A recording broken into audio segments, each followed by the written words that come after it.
A demon does not need to possess your body to destroy your life. It only needs access to your mind. This is the most underestimated truth in spiritual warfare, and most Christians are losing battles daily without knowing the reason. The enemy does not always come with fire and a roar. Sometimes he comes as a quiet and familiar thought. He comes as the voice that sounds like your own, planting seeds of fear, doubt, and shame inside your thinking. Scripture is not silent on this subject. The Bible gives us a clear and detailed picture of demonic mental influence. In John chapter 8, verse 44, Jesus calls the devil the father of lies and the source of deception. A father produces children. When lies are born in your mind, you must ask who fathered that particular dark thought. Not every dark thought you have originated with you. Some thoughts are not yours. They were planted from the outside. 2 Corinthians chapter 10 verse 5 tells believers to take every thought captive and make it obedient to Christ Jesus. Paul would never command believers to capture thoughts if thoughts could not come from outside the believer's own natural mind. The command to capture thoughts assumes that some thoughts are invaders, foreign agents operating behind the lines of your conscience. This is spiritual warfare. It is not fought with swords on a battlefield. It is fought inside the human mind. Ephesians chapter 6 verse 12 tells us the real enemy is not flesh and blood, but spiritual forces in darkness. Those spiritual forces operate in the heavenly realm, but their influence reaches directly into the thought life of human beings. Genesis chapter 3 shows the first act of demonic influence. The serpent did not possess Eve. He simply spoke words. He asked one question, planting a seed of doubt about what God had actually said, and everything in creation shifted. Satan did not force Eve to sin. He only had to change how she thought about what God had spoken. That is the ancient strategy still in operation today. Change the thought, and you change the life of the person. The enemy is not primarily interested in your behavior. He is interested in your belief system and your inner narrative. Because if he governs the story you tell yourself, your behavior will follow that story without any further demonic effort.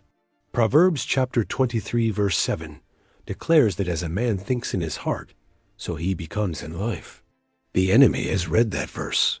He knows the power of thought and has built his strategy around that truth. Consider the story of Peter at the Last Supper. Jesus told Peter that Satan had asked to sift him like wheat. Satan did not enter Peter's body.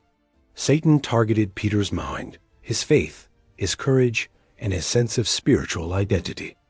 And when Peter denied Jesus 3 times that night, it was not possession. It was the product of a thought. The thought was fear. And fear is one of the enemy's most powerful and most frequently used weapons against believers. 2 Timothy chapter 1 verse 7 declares that God has not given us a spirit of fear, but of power. If fear does not come from God, Scripture identifies its source as a spirit, not merely a passing human emotion. That is the defining line. A feeling fades. A spirit pursues. A spirit assigned to you fights to stay influencing. This is why some believers struggle with the same thought patterns for years, even after praying and genuinely seeking God. The battle is not just emotional or psychological. It has a spiritual dimension that must be directly and boldly addressed. Ananias and Sapphira stand as one of the most chilling examples of demonic thought influence in the entire New Testament. Acts chapter 5 verse 3 records Peter asking why Satan had filled Ananias' heart to lie to the Spirit. Satan filled his heart. That is the language Bible uses. Not possession but filling, influencing from within through a lie. Ananias was a member of the early church. He was not an unbeliever. He had personally witnessed God move powerfully. And yet Satan still found a crack in the wall of his heart, and greed opened a door to influence. This is the critical truth about how demons gain access to influence the thought life of a believing Christian today. Demons do not randomly wander into minds. They look for open doors, cracks, and footholds left unguarded by the believer. Ephesians chapter 4, verse 27, instructs believers to give no foothold to the devil in their life or thinking. A foothold is a small grip. It is not full control. It is enough access to begin the influencing work. Unresolved anger is a foothold. Bitterness is a foothold. Unforgiveness is one of the widest open doors demons use consistently. The enemy does not need a large door. He is patient. He slips through the smallest unguarded thought you entertain. Jesus knew this. In John chapter 13, verse 2, the devil had already put betrayal into the heart of Judas. The devil put a thought into a heart. That is Scripture's language. Demonic influence begins with a thought being inserted. Judas had walked with the Son of God for 3 years. He had seen miracles, healings, and the dead raised. Yet one thought watered by greed and pride over years became the root of the greatest betrayal in all history. This is a warning to every believer who thinks proximity to God automatically shields every thought from demonic outside influence. Proximity to Jesus guards your spirit, but guarding your mind requires active daily cooperation with the weapon of God's Word. Romans chapter 12, verse 2 commands believers to be transformed by the renewing of the mind and not by conformity. Transformation does not begin in the church building or at the altar. It begins in the renewal of your thinking. The battlefield where your destiny is decided is located right inside your own head every single waking moment of life. The enemy knows this.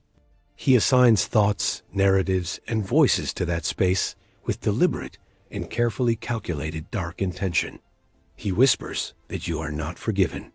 He whispers that God has given up on you after all your failures. He whispers that your prayers are not reaching heaven, that the silence you feel means God has stopped actively listening. Every one of those thoughts is a lie. Every one of them has a father, and that father is Satan. 1 John chapter 4, verse 4 declares the one inside you is greater than any force operating in this world. The Holy Spirit living inside a believer is infinitely greater than any demon assigned to whisper lies into your mind. But the Spirit does not override your will. He never forces you to take every incoming thought captive for you. You must participate in the battle. You must choose to resist and test every thought against the living Word daily. James chapter 4, verse 7 gives a powerful command. Submit to God, resist the devil, and he will certainly flee. There is a sequence in that verse. Submission to God must come before resisting the enemy, because order matters here. You cannot resist what you secretly agree with. Resistance requires conviction, clarity, and the authority of the blood of Jesus.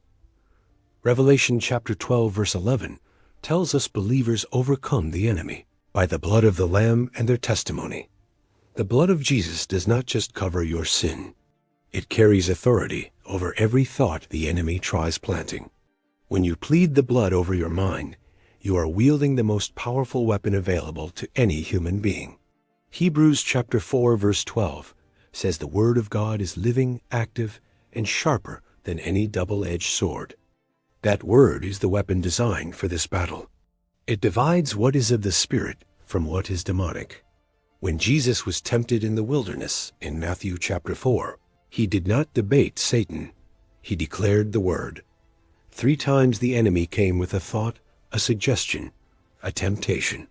3 times Jesus answered with the written Scripture. That is your pattern. Do not analyze the thought.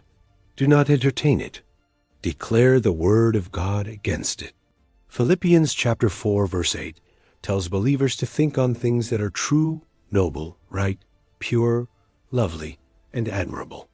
That is not positive thinking. It is strategic spirit-directed thought management designed to starve demonic influence of landing space. You starve what you do not feed. Thoughts you meditate on grow. Thoughts you reject and replace with truth shrink. Isaiah chapter 26, verse 3 promises perfect peace to the one whose mind is stayed and fixed upon God. Perfect peace is not the absence of warfare. It is the presence of God overpowering every voice the enemy sends. You are not a helpless victim in this battle. You are a blood-bought, spirit-filled, word-armed soldier daily. The armor of God covers the mind specifically. The helmet of salvation in Ephesians 6 exists to guard your mind. Put on that helmet every morning before you face the day. Declare whose mind you have through Jesus Christ daily. 1 Corinthians chapter 2, verse 16 declares that believers have the mind of Christ as their permanent spiritual divine inheritance. Stand firm in that truth. Guard your mind, fill it with God's word, and let the enemy find no ground.